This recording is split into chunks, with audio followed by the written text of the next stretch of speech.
नव्या सरकारमध्ये भाजपला 5 मंत्रिपद गमवावी लागण्याची शक्यता। नितीश कुमार, चंद्रबाबू नायडूंना 5 मंत्रिपद मिळणार असल्याची सूत्रांची माहिती। 5 खासदारांमागे 1 कॅबिनेट मंत्रिपद असा फॉर्म्युला ठरल्याची चर्चा। लोकसभेच्या निकालांनी धाकधूक वाढवली। 150 विधानसभा मतदारसंघांमध्ये मवियाची आघाडी, महायुतीसाठी धोक्याचा इशारा। महायुतीच्या पराभवाचे दिल्लीत पडसाद। पंतप्रधान मोदींचा महाराष्ट्रातील खासदारांशी संवाद। चुका सुधारून विधानसभेच्या कामाला लागण्याचा सल्ला।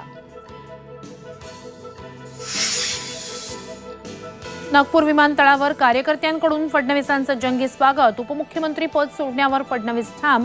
आजच दिल्लीत जाण्याची शक्यता।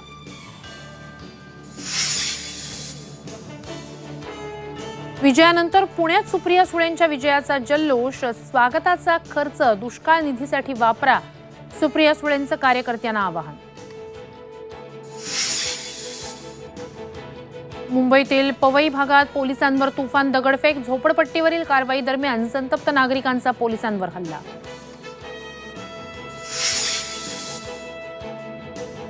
आणि वेळेआधीच मान्सूनचं महाराष्ट्रात आगमन। तळ कोकणासह पश्चिम महाराष्ट्र मान्सूननं व्यापला। पावसाच्या आगमनानं बळीराजा सुखावला।